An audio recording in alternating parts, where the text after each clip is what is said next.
रंगमंच पर इस खूबसूरत सत्र के बाद अगला सत्र अवधेश प्रीत के उपन्यास रुई लपेटी आग पर है।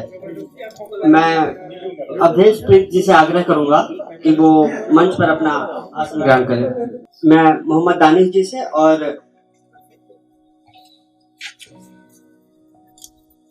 और इसी के साथ मैं मोहम्मद दानिश जी और अरविंद जी को यह मंच सौंपता हूँ कि वो अवधेश प्रीत जी के साथ बातचीत शुरू करें। हम सभी जान ही रहे हैं कि आज हम यहाँ भाई अवधेश प्रीत के नए आए उपन्यास आग पर कुछ बातचीत के लिए बैठे हुए हैं। दरअसल रुई लपेटी आग अवधेश भाई का दूसरा उपन्यास है जो अशोक राजपथ के बाद पहले अशोक राजपथ जो उनका मुख्य इलाका है जहां से वो गुजरा करते थे और जो उनकी अनुभूतियां थी अपने छात्र जीवन में तो वो नहीं थे, लेकिन रोज तो देखा करते थे लौटने क्रम में जितने आंदोलन हुए यहाँ पर, और फिर वहां से एक बड़ा फलक, देश की एक बड़ी समस्या जिसकी और उनका ध्यान गया रुई लपेटी आग के रूप में। मुझे याद है कि एक बार एक बातचीत के क्रम में उन्होंने कहा था कि मैंने कहानी लिखी है, कभी मौका मिलेगा तो मैं सुनाऊंगा, लंबी कहानी है, पोखरण में पखावज। फिर वो बात आई गई रह गई, शायद उन्होंने कहानी रख ली और उसी को बाद में बड़ा किया, क्योंकि उसमें बहुत सारा कुछ ऐसा था जो उसे उपन्यास की ओर ले जा रहा था। मुझे लगता है कि करीब 2 वर्षों बाद उस कहानी के लिखने के उसी का एक बड़ा वृहद रूप सामने आया, रुई लपेटी आग के रूप। हमारे यहाँ जो परमाणु विस्फोट हुए 2 बार और उन परमाणु विस्फोटों के बाद जो विकिरण हुआ, जो विस्थापन हुआ, जो इलाके टूटे, जो बस्तियां उजड़ी, कहीं न कहीं से यह बात उनके मन में थी पहले से। क्योंकि अगर आप उपन्यास खोलते हैं तो एक भविष्य की परिकल्पना है खोलते ही कि कैसा होगा वह समय जो परमाणु परीक्षण के बहाने परमाणु बमों के गिरने के बाद का होगा। परीक्षण तो पहले, जब बाद में परमाणु बम गिरेंगे तो उसके विकिरण से क्या होगा, एक परिकल्पना है जो उपन्यास की जो प्रमुख पात्र है अरुंधति, वह करती है अपने कमरे में बैठकर। वहीं से कहानी शुरू भी होती है उपन्यास की, मतलब उसका कथानक शुरू होता है। तो मैं समझता हूं कि एक लंबी प्रक्रिया है उस उपन्यास में। पखावज तो बाद में आता है। पखावज मतलब संगीत, पखावज हम मृदंग को भी कहते हैं, और यह माना जाता है कि पखावज तब बजाया गया था जब शिव के तांडव में कुछ असंतुलन हो गया था, तो पखावज से उसको शांत किया गया था। तो पखावज बाद में आता है जब अरुंधति देखती है उन इलाकों में जाकर, उन गांवों में जाकर, कि बहुत सारी जिंदगियां ऐसे ही बर्बाद हो रही हैं। विकिरण के बाद पूरी कई पीढ़ियां वहां पर, पीढ़ियां दर पीढ़ियां किसी न किसी भयंकर बीमारी की चपेट में हैं और उनका कोई इलाज नहीं है, क्योंकि विकिरण का कोई इलाज होता भी नहीं। तब उसके मन में एक बात आती है कि भविष्य में ऐसा नहीं हो, फिर कोई परीक्षण नहीं हो, कोई ऐसा काम नहीं हो जिससे ये पूरे के पूरे इलाके विकिरण की गिरफ्त में आ जाए। तब एक परिकल्पना है पखावज यानी संगीत, कि क्या संगीत युद्ध को रोक सकता है, क्या संगीत ऐसी जो भावनाएं आती हैं भीतर। उसमें एक बात भी आती है एक जगह कि अरुंधति को लगता है कि एक ऐसा प्रधानमंत्री, ये बात तो बहुत पहले की है, शुरुआती दौर में अटल जी की जो सरकार थी, आप सभी जानते हैं, तभी परीक्षण हुआ था। तो उस दौर में वो कहती भी है कि एक कवि हृदय प्रधानमंत्री के समय में, के कार्यकाल में यह परीक्षण क्यों। 2-3 बातें उसमें आती हैं। फिर जिसमें कल्लू जो प्रमुख पात्र है उसका, वह भी जब जाता है बाद में, जब वो वैज्ञानिक हो जाता है, कहीं ना कहीं से एक छवि आपको मिलेगी अब्दुल कलाम की। तो वो भी कहता है कि अटल जी से कहता है, प्रधानमंत्री से कहता है, अटल जी से नहीं, प्रधानमंत्री से कहता है कि क्या हम इसे छोड़ नहीं सकते इस परीक्षण को। तो वहां कुछ बातें हैं जिस पर मैं अवधेश भाई से बात करूंगा, सुनना चाहूंगा इनको। कि वो कहते हैं कि राष्ट्र की नीतियां और राष्ट्र या जो पॉलिटिकल पार्टीज होती हैं उनकी नीतियां कुछ अलग होती हैं, और मैं व्यक्ति के रूप में मैं भी इसको नापसंद करता हूँ, यह सब हो, लेकिन मेरी मजबूरी, एक दबाव है। तो अब मैं अवधेश भाई से जानना चाहूंगा, चूंकि बीच बीच में हम थोड़ी बात करते भी जाएं तो अच्छा रहेगा, यह बात उनके दिमाग में कैसे आई कि इस परमाणु वाली घटना को लेकर, परमाणु परीक्षण वाली घटना को लेकर उन्हें उपन्यास लिखना चाहिए।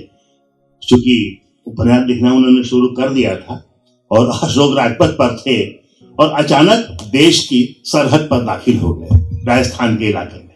कैसे? नमस्कार। मंच पर उपस्थित मेरे साथ प्रोफेसर अरविंद कुमार और मेरे छोटे भाई मोहम्मद दानिश, आप सभी लोकसभा सभागार में उपस्थित मेरे अग्रज तरुण कुमार जी, त्रिपुरा जी, जावेद जी, मोना जी, आप सभी लोगों का अभिवादन। मेरे मित्र श्री दयाल जी सब उपस्थित हैं। आप सब लोगों की बहुत मेहरबानी जो मुझे मेरी पुस्तक पर सुनने के लिए समय दे रहे हैं, आभार। दरअसल इसकी परिकल्पना तो कुछ यूं हुई कि जब ये विस्फोट हुआ था, जो दूसरा विस्फोट हुआ परमाणु परीक्षण, जब पोखरण फायरिंग रेंज में, तो पहला जो विस्फोट हुआ था उस विस्फोट में ये कहा गया था बुद्ध मुस्कुराए, लेकिन दूसरे परीक्षण में ऐसा कहा नहीं गया था, लेकिन ऑफ द रिकॉर्ड माना गया था कि बुद्ध फिर मुस्कुराए, बुद्ध फिर मुस्कुराए। जब ये सारा कुछ हो गया तो द हिंदू में एक छोटी सी खबर छपी थी कि प्रोफेसर कलाम को संगीत का बहुत शौक है, संगीत बहुत पसंद है। मेरे दिमाग में ये बात आई कि एक ऐसा वैज्ञानिक जिसने परमाणु विस्फोट किया वह संगीत का प्रेमी है, और उनकी एक मित्र, छोटी सी खबर थी, उड़ती खबर थी द हिंदू में कि संगीत मद्रास विश्वविद्यालय में संगीत की शिक्षिका हैं। सिर्फ एक प्रेरणा थी, और इस पर मैंने एक कहानी प्लान की जिसका मैंने शीर्षक रखा था पोखरण में पखावज, और ये कहानी हंस से भेजी थी। राजेंद्र जी ने कहा था उस कहानी को पढ़ने के बाद, लंबी कहानी थी, कि बेहतर हो कि इसे तुम उपन्यास में तब्दील करो, इसमें बहुत संभावनाएं हैं। और वो बात आई गई रह गई, बहुत दिनों तक चलती रही, बहुत सारा। फिर मैंने उसमें शोध करना शुरू किया, बहुत सारे कुछ पढ़ना शुरू किया, और फिर मुझे ये जब लगा कि पोखरण फायरिंग रेंज के आसपास के गांव की क्या स्थिति है, तो सबसे निकटवर्ती गांव है खेतोलाई, जो 2.5 किलोमीटर दूर है पोखरण फायरिंग रेंज से, और उसके आसपास कुछ गांव है, लोहार की, चाचा, लाठी, ऐसे कुछ गांव हैं जो गांव 5-7 किलोमीटर के भीतर हैं। और उन सारे गांव में जो आफ्टर इफेक्ट हुआ, यद्यपि अंडरग्राउंड विस्फोट था, लेकिन यह इतना भयंकर था क्योंकि इसमें सबसे बड़ी चीज ये की है कि एक हाइड्रोजन बम भी है। ये इसमें एक हाइड्रोजन बम, ये 5 विस्फोट किए थे दो दिनों में, और उसमें एक हाइड्रोजन बम है जो सबसे ज्यादा शक्तिशाली। और ये कहा तो गया था कि अंडरग्राउंड था, लेकिन ऐसा नहीं था, क्योंकि बाद के शोधों से पता चलता है कि उसके विकिरण और उन आसपास के गांव में पड़ा, जो सबसे नजदीकी गांव है खेतोलाई, वहां तो सबसे ज्यादा हुआ, फिर लोहारकी में हुआ। इन गांव में मतलब कई पीढ़ियां कैंसर से ग्रस्त हो गई, घर के घर, गांव के गांव ग्रस्त हो गए, उनके जानवर, उनके खेत खलिहान में उनकी फसलें, पेड़ पौधे, तमाम चीज़ों पर विकिरण का असर पड़ा, और बहुत जो जानवर थे वो अंधे, लंगड़े, इस तरह से पैदा होना शुरू हो गए, बच्चे, उनके सिर बड़े, तमाम चीज़ें। तो फिर मैंने इस पर रिसर्च करना शुरू किया। फिर मैं उन गाँव के विजिट पर गया, मैं खेतोलाई गया, मैं लोहारकी गया, मैं चाचा गया, लाठी गया, और इन गांव के लोगों से मिला, जिसमें मैंने कुछ लोगों का मैंने अपने आभार में व्यक्त भी किया है मैंने, जो मांगेलाल जी वहाँ के हैं बहुत। तो ये केस स्टडी है जो वो बिल्कुल वास्तविक है, सिर्फ नाम बदले हुए हैं। ये इसका सबसे बड़ा दुष्परिणाम ये हुआ कि फिर मैंने जब और रिसर्च करना शुरू किया तो मैं नागासाकी और हिरोशिमा में जो बम गिराए गए थे उसके जो इफेक्ट हैं वो अभी तक चल रहे हैं। मुझे लग रहा है कि आदित्य प्रकाश जी इस बात की तस्दीक करेंगे। तो वहां पर नागासाकी में, हिरोशिमा में एक इंस्टीट्यूट है जो वहां के लोगों को ऐसी चीजों के लिए करता है। उसके प्रोफेसर हैं जैकब। प्रोफेसर जैकब ने एक बात कही थी अपने इंटरव्यू में, भारत में जब ये परमाणु प्रशिक्षण हुआ था, कि इस पे सही मायने में ये यानी क्योंकि इसके कुछ अल्फा और बीटा कण हैं वो पेड़ों पौधों पर रह जाते हैं और बहुत दिनों बाद वो असर करते हैं। अगर खालों में चिपक जाते हैं तो बहुत दिनों बाद वो असर करते हैं, लेकिन इस पर भारत में कोई बहुत शोध नहीं है, जिससे भारत सरकार की ओर से कोई शोध नहीं है।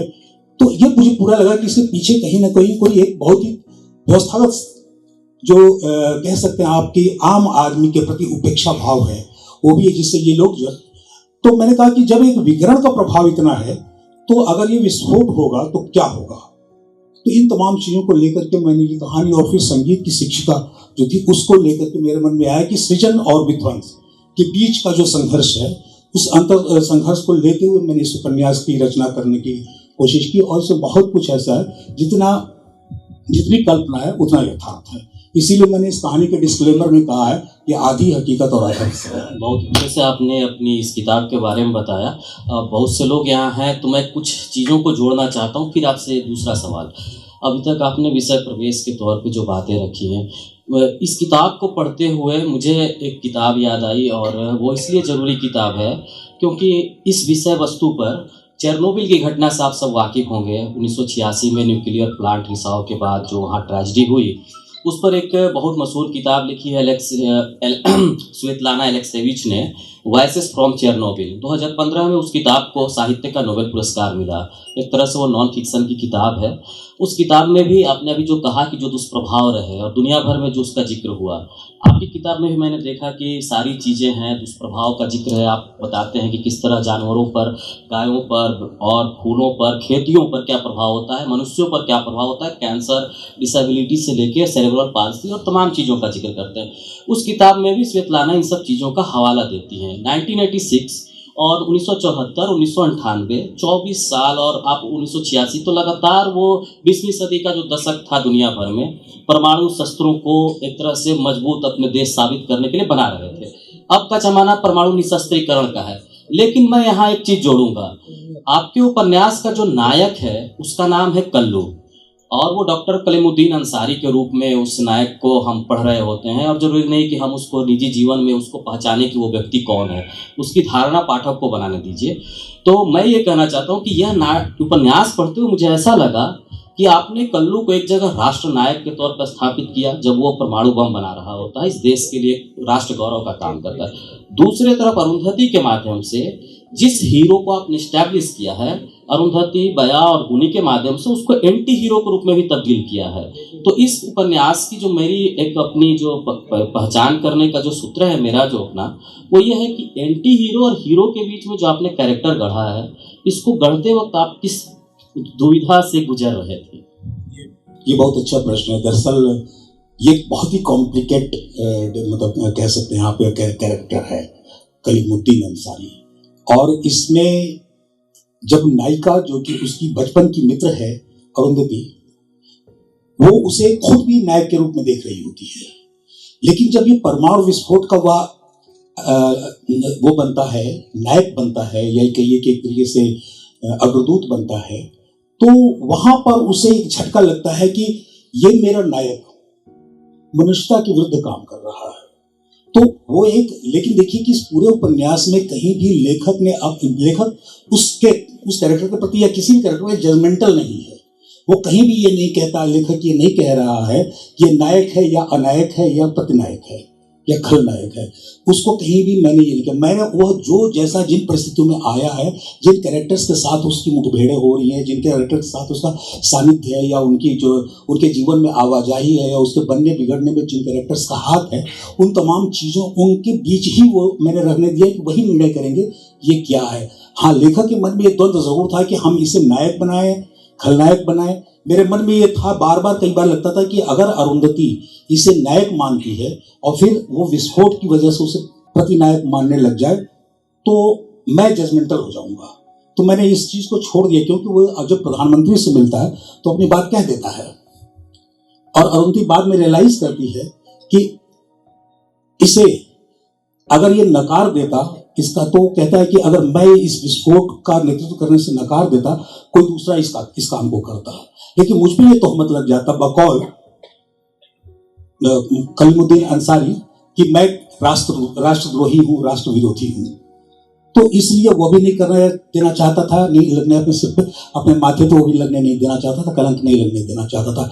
इसलिए एक द्वंद्व तो था मेरे सामने, लेकिन इस द्वंद्व के बीच मैंने संतुलन बनाने की कोशिश की। मैंने अपनी तरफ से कहीं भी जजमेंटल होने की कोशिश नहीं की, वो पाठकों पर मैंने छोड़ा। उसमें एक बात है कि जो बात अभी आप कर रहे थे कि कलीमुद्दीन अंसारी पहले, विस्फोट के पहले की बात है, ये कहते हैं बार बार कि तुम जब पखावज बजाती हो तो सुरमई लगती है। तो प्रेम और संगीत भी क्या एक संदेश है इस उपन्यास का कि प्रेम और संगीत अगर आगे आए तो दुनिया में जो परमाणु होड़ है, जो युद्ध है, जो घृणा है, ये सारी चीजें गायब हो सकती हैं, हट सकती हैं। क्योंकि जो अंत में परिकल्पना है अरुंधति की, जब वो जाती है जो निकटवर्ती गांव है खेतोलाई, और वहां पर वो शो करती है, तो शो क्यों करती है वो? क्योंकि वो तो अलग है कि पाकिस्तान में भी आंदोलन हो रहे हैं इसके विरोध में, बलोच वाली जो बात है कि आंदोलन हो रहे हैं और वो उसका समर्थन करती है कि आंदोलन हो रहे हैं, तो इसका एक स्वरूप सामने आना चाहिए। लेकिन वहां भी वही बात है अंत में कि अगर युद्ध होगा, जो आपने लिखा भी है कि युद्ध होगा तो बचेगा क्या। मुझे धर्मवीर भारती की 2 कृतियां याद आती हैं, कनुप्रिया भी याद आती है और अंधा युग भी याद आता है। कनुप्रिया में भी यह बात आती है कि जब कृष्ण की 18 अक्षौहिणी सेनाएं सारे जंगलों को रौंदते हुए चलती हैं तो राधा का विलाप है। अंधा युग में भी वही है कि जब युद्ध होता है और सारे पुरुष मारे जाते हैं लगभग, तो विधवाओं का विलाप है। तो एक वहां इसका संकेत है अंत में कि अगर आप प्रेम से अलग होंगे, प्रेम को नहीं मानेंगे, संगीत को नहीं मानेंगे, मतलब जीवन के जो तत्व हैं, मूलभूत तत्व हैं, उनको नहीं मानेंगे, तो परिणाम भयंकर हो सकते हैं और ये पूरी दुनिया दूसरी हो जा सकती है, दूसरे रूप में सामने आ सकती है, जहां कुछ भी नहीं बचेगा, कुछ भी नहीं होगा। तो ये सारी बातें आपको किस रूप में सोचने पर विवश करती रही हैं, क्योंकि ये बहुत बड़ा सवाल है आने वाले समय में भी, क्योंकि पूरी दुनिया अब युद्ध के मुहाने पर बैठी हुई है। आप देखिए पूरी दुनिया में अब युद्ध का मुहाना है, हर जगह युद्ध हो रहे हैं और कोई किसी की बात नहीं सुन रहा है, कोई ये सोच नहीं रहा है कि आने वाला समय क्या होगा। घृणा तो पनपेगी ही और सारा कुछ नष्ट भी होगा। तो इस पर एक लेखक के रूप में आप क्या सोचते रहे, ये मैं जानना चाहता हूं। देखिए, जब ये उपन्यास में परिकल्पना की गई लिखने की और इसकी कथा वस्तु के बारे में सोचा तो मेरे सामने फिर वो एक पोखरण नहीं रह गया था और पोखरण के आसपास के गांव नहीं रह गए थे, वो तो निमित्त बने। लेकिन जो पूरी दुनिया में परमाणु विस्फोटों को, परमाणु हथियारों को लेकर, न्यूक्लियर वेपन्स को लेकर के जो होड़ लगी हुई है और जो न्यूक्लियर क्लब के जो देश हैं वो जिस तरीके से अपनी सुप्रीमेसी दिखा रहे हैं और हमेशा वो चाहते हैं कि दूसरे देश पहले नष्ट करें, हम नहीं नष्ट करेंगे या एक सीमा तक। तो ये पूरी की पूरी भयावह स्थितियों की मैंने कल्पना जब की तो मुझे लगा कि ये दुनिया बारूद के ढेर पर बैठी हुई है, ये दुनिया बारूद के ढेर पर बैठी हुई है। और उसमें एक पंक्ति आती है कि जैसे कि मतलब माचिस लिए हुए हाथ में हो और कभी भी बस सिर्फ उसको जला फेंक देने की जरूरत है और ये पूरी दुनिया जो है विस्फोट के उस पर आ जाएगी, बारूद जो है विस्फोट कर जाएगा। तो ये उस पूरी पंक्ति मैंने उसमें उपन्यास में ये बात कही हुई है। तो मुझे ये लगा था कि इस दुनिया में विस्फोट तो होगा, ये दुनिया युद्ध के कगार पे खड़ी है, ये दुनिया नष्ट होने के कगार पे खड़ी है और एकदम आसन्न संकट दिख रहा है। जिस तरीके से रूस लगातार धमकियां दे रहा है और वो अपने न्यूक्लियर वेपन्स का जो वेस्ट पे खासतौर से जर्मनी और फ्रांस वगैरह की तरफ उसने कर रखा है, तो उन तमाम चीज़ों से लगता है कि अभी पिछले दिनों एक सर्वे आया था कि अगर अमेरिका और रूस के बीच युद्ध हुआ, परमाणु युद्ध हुआ, तो 8 अरब की आबादी में से 5 अरब आबादी नष्ट हो जाएगी। पूरी दुनिया की आबादी 8 अरब अगर है तो 5 अरब आबादी नष्ट हो जाएगी। कितनी भयावह स्थिति होगी। वैसी स्थिति में एक रचनाकार के सामने यह था कि प्रतिरोध हो, उसका हो तो कैसे, और प्रतिरोध हमेशा सृजन के ही जरिए हो सकता है। और जो सृजन है, रचनाएं हैं, साहित्य है, संगीत है, कला है, इन्हीं के माध्यम से। और अभी जावेद भाई हैं, मोना जी हैं, तमाम लोग, ये लोग रंगमंच क्यों करते हैं? यह सृजन है। यही कुछ चीजें हैं जो दुष्प्रवृत्तियों से, यही चीजें हैं जो गलत चीजों से बचा सकती हैं, और ये हमारा एक हथियार बन सकती हैं। तो संगीत को मैंने इसीलिए एक ऐसे हथियार के रूप में, प्रतिरोध के रूप में मैंने रखा। और ये मैंने कोशिश की कि इस जब दुनिया एक भयावह संकट के दौर में खड़ी है, तो उसका प्रतिरोध क्या हो सकता है? उसका प्रतिरोध संगीत ही हो सकता है। और संगीत के माध्यम से मैंने जीवन को बचाने का आह्वान किया है। एक सवाल मैं पूछ लूं, पिताजी से पूछेंगे कि सृजन की जो 2 वाहिकाएं हैं आपके यहाँ, अरुंधति और बया, तो क्या आने वाले समय में अरुंधति और बया, जिसको हम मानते हैं कि कोई आगे आएगा और दुनिया को बदलेगा, कोई ऐसी पीढ़ी आएगी जो दुनिया को बदलेगी, जो सोचेगी, तो क्या आप मानते हैं कि ऐसे लोगों की पीढ़ी ही आने वाले समय में इस युद्ध का अंत कर सकती है? या इन चीजों से, इन जो परमाणु परीक्षण की बात हो रही है, परमाणु विध्वंस की बात हो रही है, उससे इस दुनिया को बचा सकती है? क्योंकि इनका संदेश वही है, ये गांव में जो इनका जाना है और जा करके काम करना है, बया का भी काम करना है और उनकी का भी दूसरे रूप में काम करना है। तो इस पर भी मैं जानना चाहूंगा कि इसका विस्तार क्या उसी रूप में आपने दिखाना चाहा है कि समय आने वाला समय अरुंधति और बया का होगा? जी अरविंद बिल्कुल सही कह रहे हैं आप। पहली बात तो यह है कि कलीमुद्दीन अंसारी से जब प्रेस के लोग सवाल करते हैं इसी परमाणु बम विस्फोट के मसले को लेकर के सवाल करते हैं, तो वो जवाब देते हैं कि मुझे आने वाली पीढ़ी पर भरोसा है, मुझे नई पीढ़ी पर भरोसा है। ये नई पीढ़ी यानी हर आने वाली पीढ़ी संभावनाओं से भरी होती है, और वही पीढ़ी आप जो भी विद्रूप है, जो भी विडंबना है, जो भी गलत है, उसके विरोध में खड़ी होगी। और तरीका क्या है? संभावनाओं से भरी हुई पीढ़ी ही तो उसका प्रतिरोध कर सकती है। और मुझे लगता है कि जब युद्ध है, युद्ध जैसा भी आपने कहा कि स्त्रियों का विलापन था युद्ध में है, या फिर राधा का जिस तरीके से वो अफसोस है उसमें कनुप्रिया में, तो ये जो कुछ युद्ध के बाद बचता है वो रुदन ही तो बचता है। और आपने देखा इस उपन्यास में मैंने जो अंत में जो मैंने एक पूरे दृश्य की कल्पना की है वो वही है। और अंत में कलीमुद्दीन अंसारी की आंखों में जो आंसू है वो वही तो आंसू है। तो इस आंसू को मैंने इस रूप में लिया है कि बया में भी क्या उफान मार रहा था? राष्ट्रवाद उफान मार रहा था, राष्ट्र प्रेम उफान मार रहा था।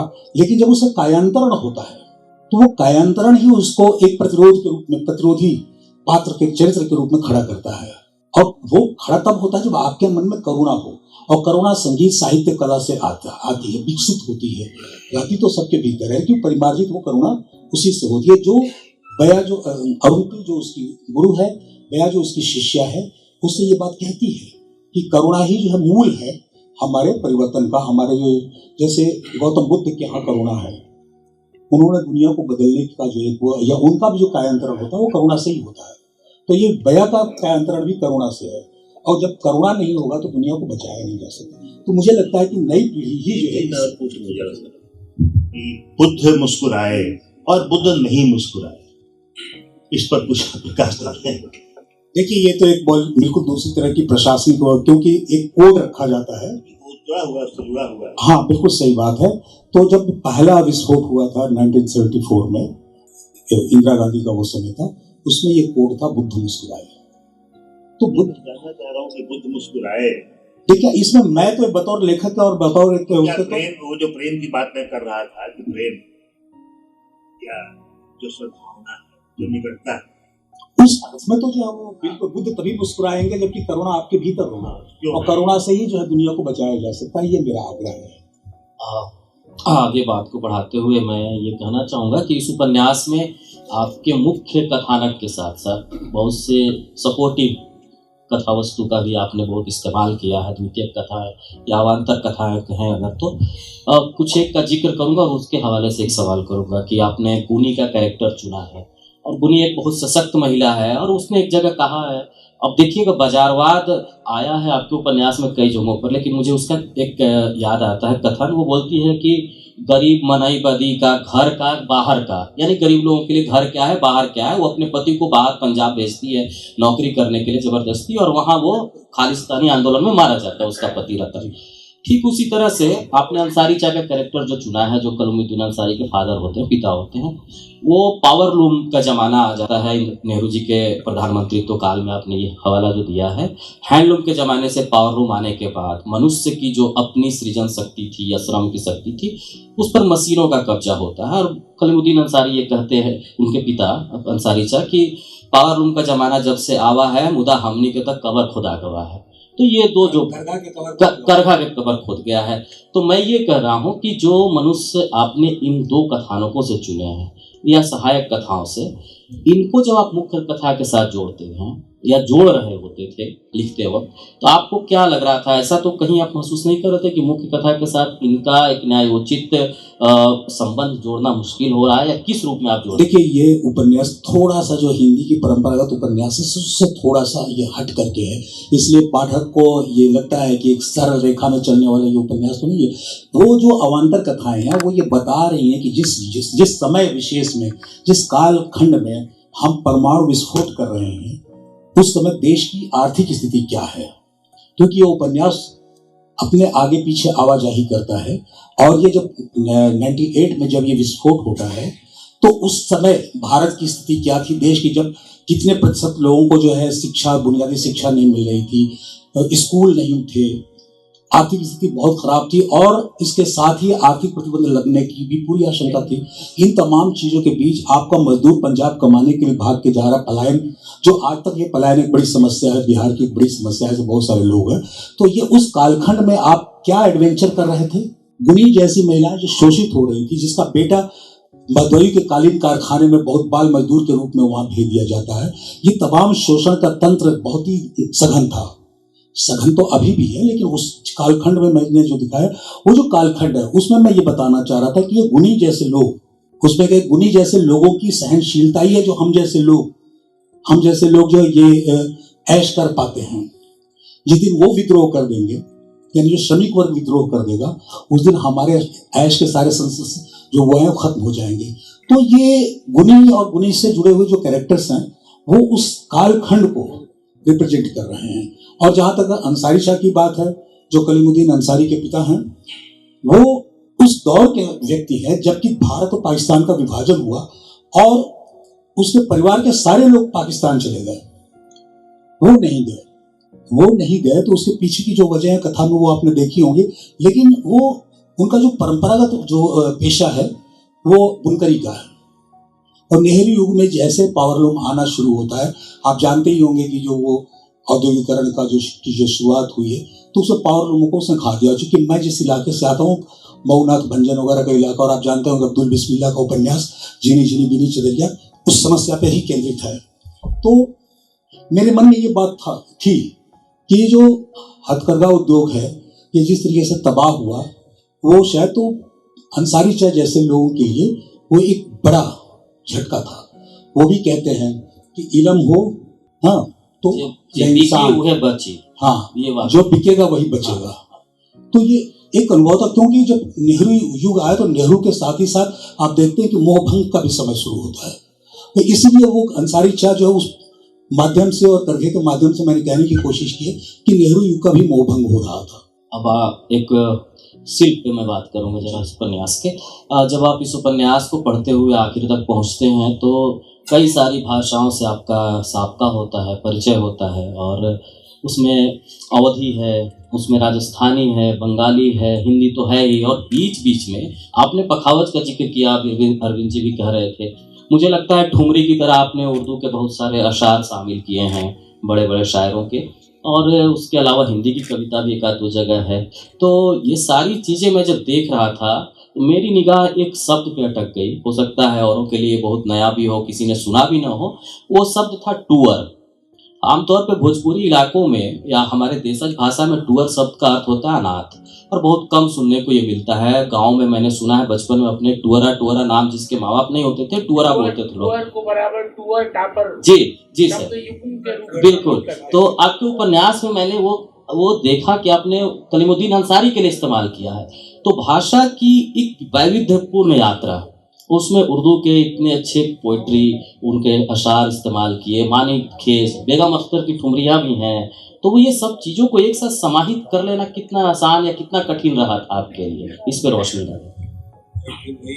प्रक्रिया वाली बात हो गई, रचना प्रक्रिया वाली बात हो गई, जो अभी रंग प्रक्रिया की बात चल रही थी। और ये जब आपका सवाल बहुत बढ़िया है, लेकिन बहुत कठिन सवाल, क्योंकि सबसे बड़ी चीज़ होता है कि लेखन जो बड़ा ट्रांस का एक काम है। ट्रांस में आप होते हैं जब लिख रहे होते हैं, और वो आपके कैरेक्टर्स जो होते हैं, वो आपके जो पात्र होते हैं, वो अपने अनुकूल भाषा लिखवा ले जाते हैं। जैसे गुनी है, गुनी जिस इलाके से आती है वो अनपढ़ महिला है और लोगों के यहाँ काम करने वाली महिला है। अरुंती के यहाँ वो सेविका है।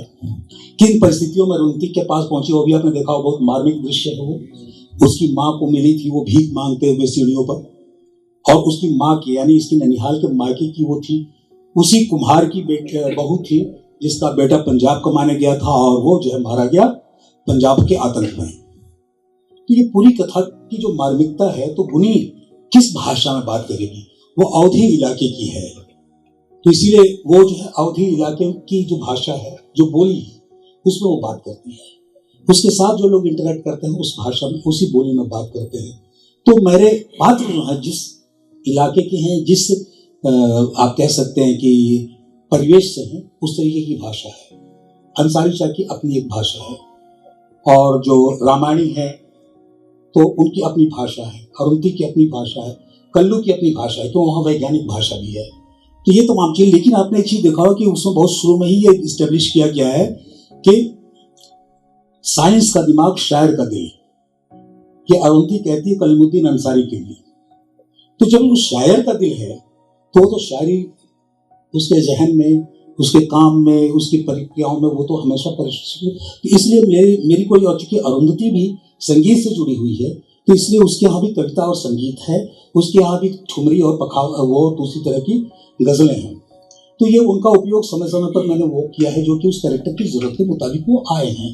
तो मुझे बहुत मुश्किल नहीं हुआ, क्योंकि इन तमाम चीज़ों से हम किसी न किसी रूप में गुजरते रहते हैं, गजलें पढ़ते हैं, और ये पुखराज, मलिका पुखराज वगैरह को तमाम लोगों को सुनते ही रहे हैं हम लोग।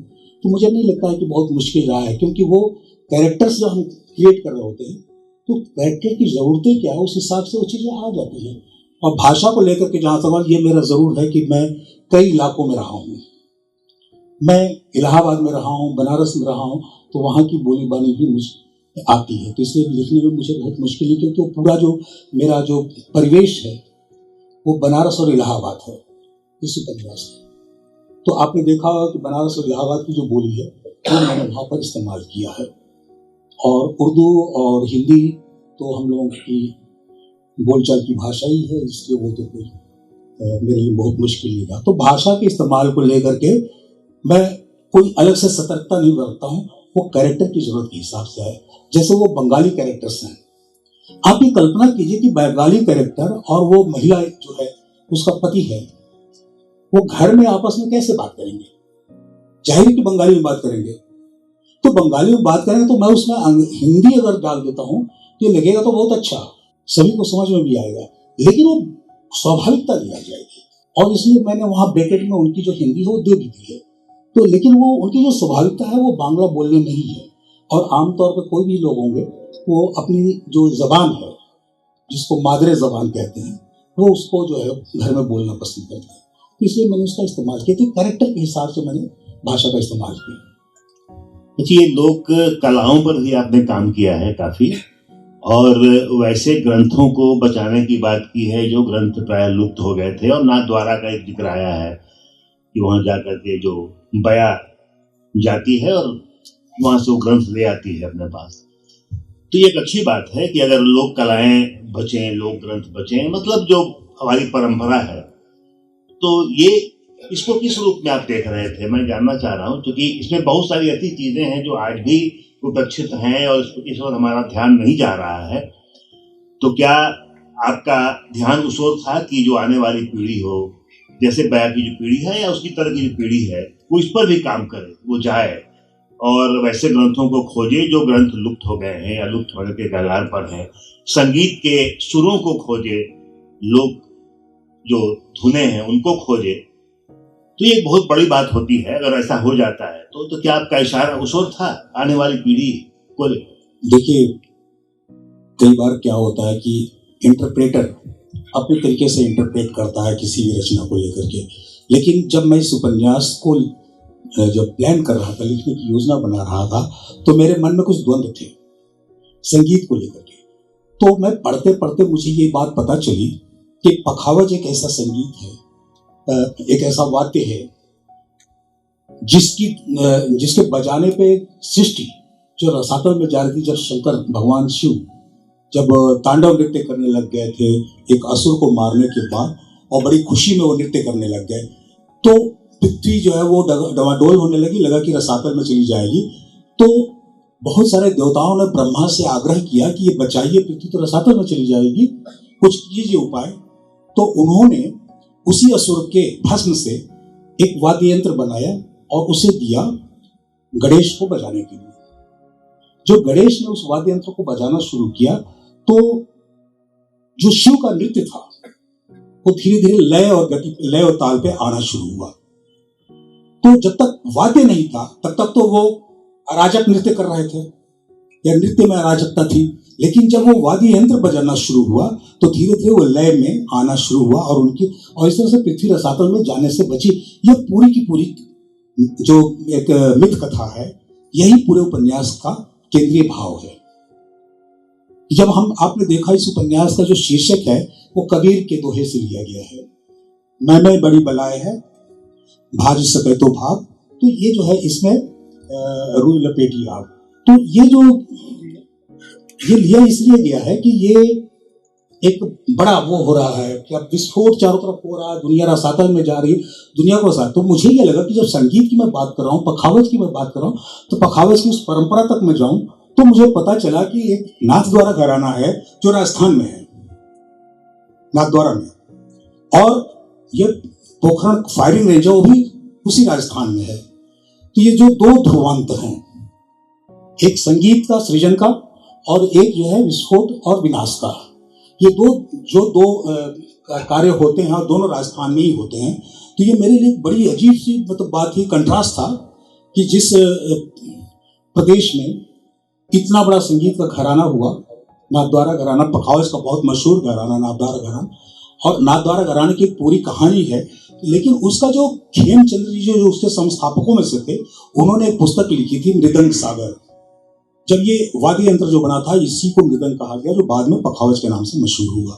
तो ये मृदंग सागर, बस एक मिनट, बस ये मृदंग सागर को पर उन्होंने एक पुस्तक लिखी थी, मृदंग सागर ही नाम से पुस्तक, वो पुस्तक विलुप्त हो गई, उसके संस्करण नहीं बने, फिर आगे उनके वंशजों ने काम नहीं किया। इसमें एक चोट की गई है घरानों को लेकर के, भी आपने देखा होगा कि चोट की गई है घरानों को लेकर के, कि संगीत के ऐसे घराने क्यों हैं और वो संगीत घरानों से बाहर क्यों नहीं है। बड़ी बात है कि बड़े घराने प्राय जो होते हैं वहाँ भी उन चीजों की कदर नहीं, हाँ, चीजें पड़ी रह जाती है, सड़ जाती है, ऐसा होता ही है। तो जो पखावज नाथद्वारा घराना है, नाथद्वारा की परंपरा, समृद्ध परंपरा, उस परंपरा को जानने समझने के लिए और अगली पीढ़ी कैसे जाने समझे, उसके लिए बहुत प्रामाणिक पुस्तक थी जो लुप्त प्राय थी, और उस किताब को शोध करके निकालना और उसका पुनर्रचना करना, ये काम अरुंधति ने किया। इसीलिए जो आपने ये प्रश्न किया था, क्या नई पीढ़ी, हाँ, नई पीढ़ी को हमेशा शोध करना पड़ेगा, क्योंकि अपनी परंपराओं से जब तक आप नहीं सीखेंगे तब तक आप अपने भविष्य में क्या निर्माण करेंगे।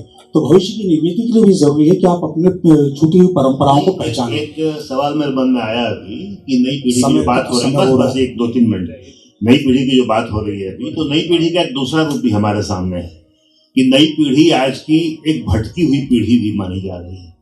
भटकी इस रूप में कि उसे इन चीजों से कोई मतलब नहीं है, देश में क्या हो रहा है, समाज में क्या हो रहा है, क्या होना चाहिए, वो अपने धुन में है, अपनी गति से चल रही है, अपनी शर्तों पर चल रही है। तो एक खतरा तो है, कि वैसी पीढ़ी बनाने में एक बहुत बड़ा खतरा है कि वैसी पीढ़ी क्या बन पाएगी, ये समय बताएगा।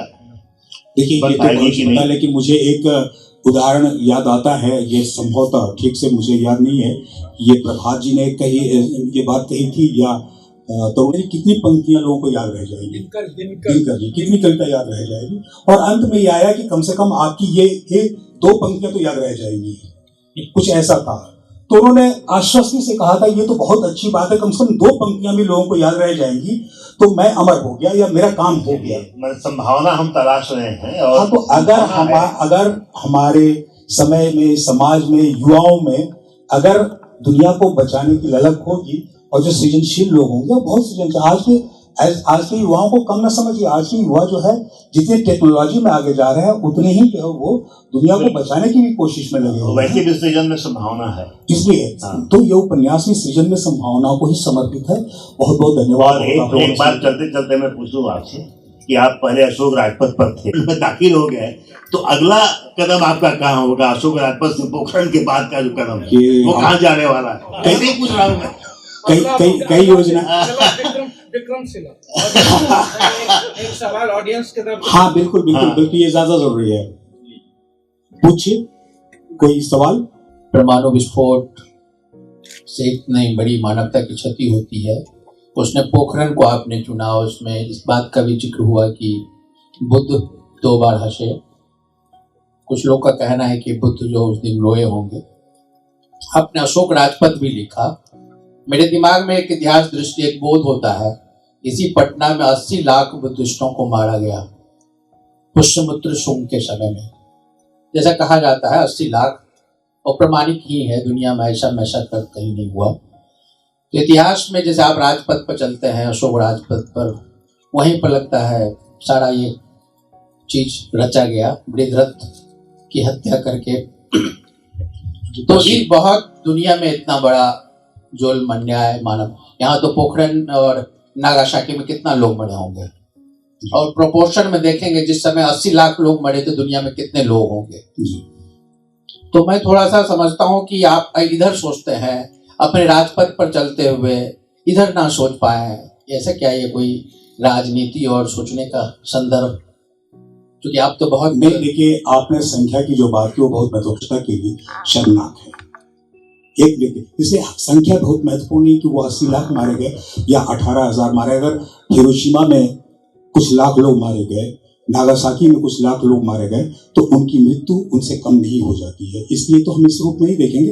लेकिन जहां तक सवाल है, अशोक राजपथ बिल्कुल एक अलग विषय पे वो रचते हो। लेखक जिन परिस्थितियों से मुठभेड़ कर रहा होता है, जो चीजें उसके अंदर उद्वेलित करती हैं और उसको प्रेरित करती हैं इस विषय पे लिखा जाना चाहिए, उस पर लिखता। वो प्रतीक, अशोक राजपथ सिर्फ एक प्रतीक है और वो एक नए समय की कहानी है, हमारे मौजूदा दौर की कहानी है।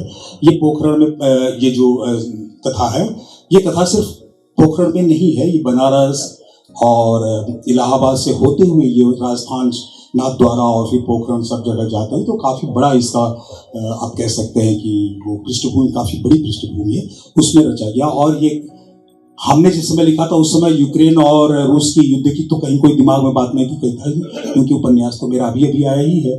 तो ये एक आप कह सकते हैं कि लेखक की जो भविष्य दृष्टि होती है कि ऐसे खतरे हमारे सामने दिख रहे होते हैं और उस पर अगर लिखा है, तो मुझे लगता है हिंदी में इस विषय को लेकर के मेरी जानकारी में आप लोग ज्यादा इसके वो हैं, कोई दूसरा उपन्यास नहीं है जो इस विषय को लेकर के हिंदी में लिखा गया। आप लोगों ने बहुत समय दिया, बहुत बहुत धन्यवाद। और राजकमल प्रकाशन और आमोद माहेश्वरी और उनकी पूरी टीम को बहुत बहुत शुक्रिया, धन्यवाद आप सब लोगों ने। एक बार पुनः तरुण जी, त्रिपुरारी जी, आप तमाम लोगों का बहुत बहुत धन्यवाद। आप लोगों ने बहुत धैर्य से मुझे भी सुना, इसके लिए बहुत बहुत शुक्रिया। आपको ही सुना, हिंदी को सुनना ही था। नहीं। अवधेश भाई को बहुत बहुत धन्यवाद, आप सब लोगों को भी जो बैठ के सुनते रहे हम लोगों की बातें। और अंत में राजकमल प्रकाशन का आभार कि उसने हमें एक मौका दिया बातचीत करने का। बिस्किट की जगह सिंघाड़ा भी चल सकता है। हाँ बिल्कुल, बिस्किट की जगह। तो सबको धन्यवाद, बहुत बहुत शुक्रिया एक सुंदर और एक सार्थक बातचीत के लिए अजय जी और बाकी लोग। इसी के साथ ये कार्यक्रम हम यही समाप्त करते हैं।